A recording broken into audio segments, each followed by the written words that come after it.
अस्सलाम वालेकुम। हमारा कानून शहादत चल रहा है, उसके अंदर हमने जो लास्ट टाइम शुरू किया फैक्ट से शुरू किया। फैक्ट क्या होता है? अब फैक्ट को हमने देखा कि ये दो तरह का होता है। कौन सा? इनिशू एंड रेलेवेंट फैक्ट। ठीक है, अब हमने इशू और रेलेवेंट फैक्ट को देखा था। ये उसने कहा फैक्ट जो होते हैं वो इशू और आर्टिकल 18 कहता है, ठीक है, कि दो तरह के इशू और रेलेवेंसी फैक्ट पे जो शहादत आनी इन्हीं पे आनी। सबसे पहले इशू होगा तो देन रेलेवेंसी होगी। क्या होगा? इशू होगा तो रेलेवेंसी होगी। मैंने कहा था इशू कहाँ, इशू आपको कैसे पता चलता है कि ये इशू होता है? जहाँ पर कोई रॉन्ग होता है। हाँ जी, रॉन्ग होता है। हाँ जी, अंडर कंट्रोवर्सी होता है। आपको कैसे पता कि ये इशू है? सिविल में कैसे पता चले, क्रिमिनल में कैसे पता है कि ये इशू है? मैटर इन इशू ये है जहाँ पर सर जो पार्टीज है एक असर्ट करे दूसरा डिनाई करे। शाबाश, डेफिनेशन बता रही है। मैंने कहा कोई डॉक्यूमेंट है ऐसा जिससे आपको पता लगे? उसमें क्रिमिनल में एफआईआर एंड कंप्लेंट वो इश्यूज होते हैं। हाँ जी। एंड सिविल में जो प्लीडिंग्स है वो इश्यूज होते हैं। शाबाश, और प्लीडिंग, ठीक है, ये हमने पढ़ा हुआ है। ठीक है, रेलेवेंसी यहाँ से 19 से 69 सारा रेलेवेंट फैक्ट है। हमने कल डेफिनेशन पढ़ा, उसने कहा वो फैक्ट खुद या किसी से जब रिलेट करते हैं दूसरे फैक्ट के साथ जो referred in provisions of this order. ठीक है, उसने इसकी डेफिनेशन जब लिखी हमने पढ़ी, उसने 2:2 के अंदर यही फरमाया। क्या फरमाया 2:2 के अंदर? कहता है जी, और ये 2:3 है। हाँ जी सर, इफेक्ट इन इशू 2-3 है। हाँ जी, ठीक है।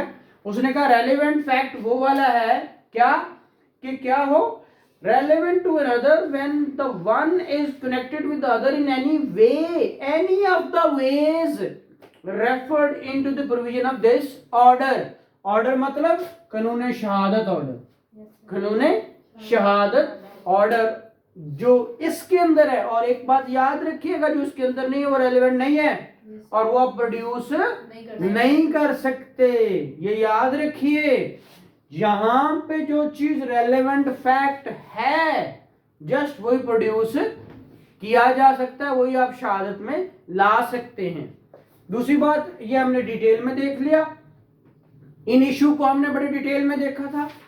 फैक्ट इन इशू क्या है? उसने कहा कोई भी फैक्ट दूसरे के साथ चाहे इटसेल्फ या विद कनेक्शन मिलता है तो फिर क्या होता है? शाबाश बताएं। उसने कहा जिसके अंदर वो क्या हो, फ्रॉम विच, हाँ कनेक्टेड, ठीक है, क्या? शाबाश, एग्जिस्टेंस एंड नॉन एग्जिस्टेंस। किस चीज की? Right and extent of right. हाँ, उस राइट की, और उसकी एक्सटेंट कहाँ तक है?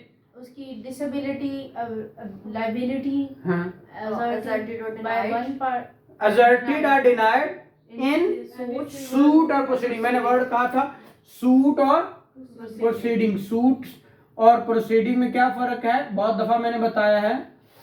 क्या होता है ये प्रोसीडिंग? सर वो क्रिमिनल की जो, ठीक है, क्रिमिनल और सिविल सूट्स। ठीक है, तो प्रोसीडिंग्स और सूट्स में मैंने बता दिया सूट्स और प्रोसीडिंग्स का। ठीक है, उसने कहा कि जहां पे वो रेलेवेंट होगा या इशू होगा वो ये है। अब इससे हम एक स्टेप फॉरवर्ड गए थे। हमने कहा एक होता है 2-4, वो क्या था? उसने कहा क्या होता है प्रूव्ड फैक्ट। क्या होता है? क्या होता है? Proved fact. उसने क्या बोला? 4 के अंदर a fact is said to proved. हमने क्या पढ़ा था? Proved fact. ठीक है, हम किस चीज को देख रहे हैं अभी? फैक्ट को। इन इशू था, रेलेवेंट था, और अगली बात प्रूव्ड। दूसरी बात हमने प्रूव फैक्ट को देख लिया था। फिर बात है डिसप्रूव्ड की। किसकी? डिसप्रूव्ड। एंड नंबर 3 है नॉट प्रूव्ड। क्या है? Not proved. ये चीजें समझ आ गई तो आपको मैंने कहा देखिए हमने कुछ नहीं पढ़ा अभी तक, और हमने क्या पढ़ लिया? 19 से 69, 18 से 69 तक आर्टिकल, जो आधे से ज्यादा, आधे हो गए। ठीक है, ये इसके अंदर अगर रेलेवेंसी ऑफ फैक्ट नहीं समझ आई या इशू समझ नहीं आया तो आपको कत्तन कख समझ कोई नहीं आया। समझ आई? यहां तक समझ लेंगे तो आगे चले जाएंगे। अगली बात वो कहता है प्रूव फैक्ट वो है जब कोई मामला कोर्ट के सामने आए, मैंने कोर्ट के सामने ना आएगा तो फिर आपको उसको कैसे पता चलेगा? जैसे हमने कहा कि 2A में डेफिनेशन किसकी है?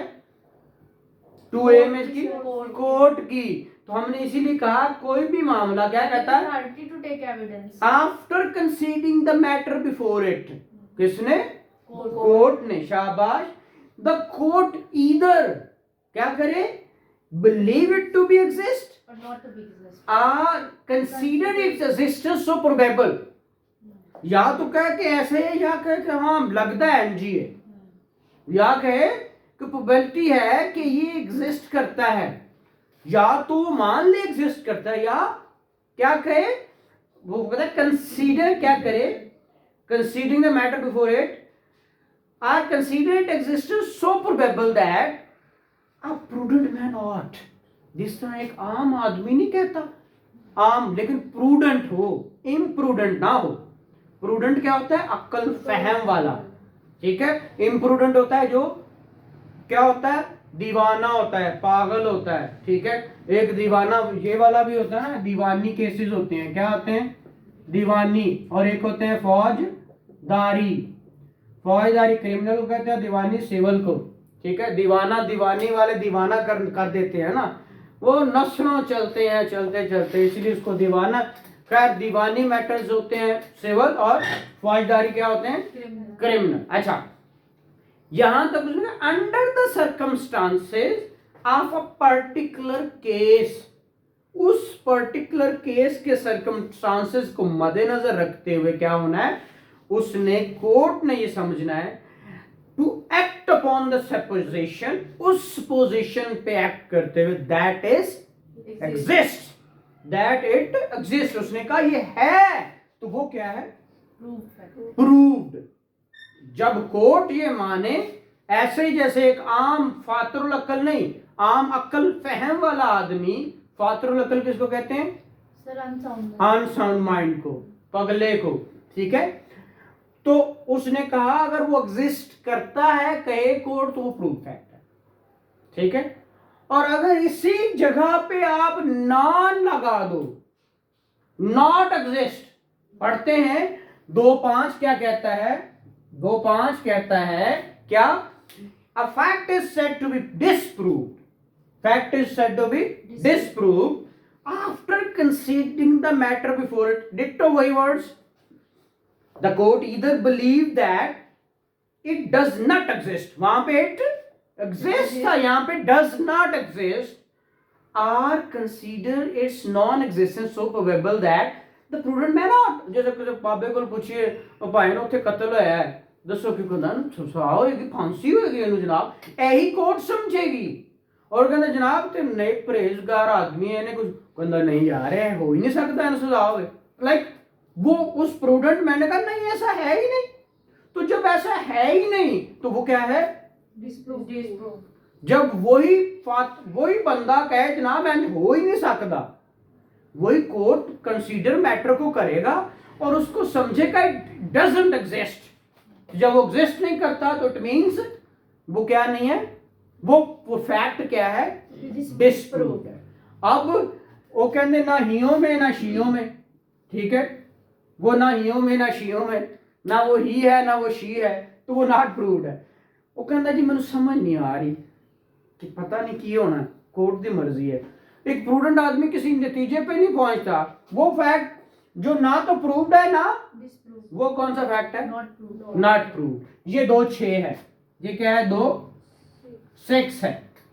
तो ये 3 फैक्ट। अब इससे अगली, अब देखो जब हम बच्चे होते हैं, पढ़ने आते हैं, या हम अभी कर रहे होते हैं प्रैक्टिस, तो हम कहते हैं अगर वो है ही प्रूव्ड तो फिर उन्होंने सजा किवें हो जाती, तो दूजा बंदे ਨੂੰ फिर किवें जरूरत मिलेगी।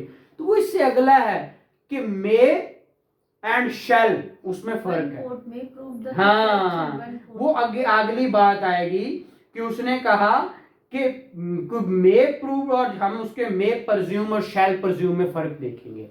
क्या देखेंगे? मे परज्यूम और शैल परज्यूम में। ये बहुत हमारे लॉ के अंदर इसको बड़ी जो है वो वैल्यू दी जाती है कि मे और शैल में क्या फर्क है, ठीक है। तो मे परज्यूम और shall presume and conclusive proof, ये कल इंशाल्लाह हमारी डेफिनेशन खत्म हो जाएंगी। Thank you very much ji.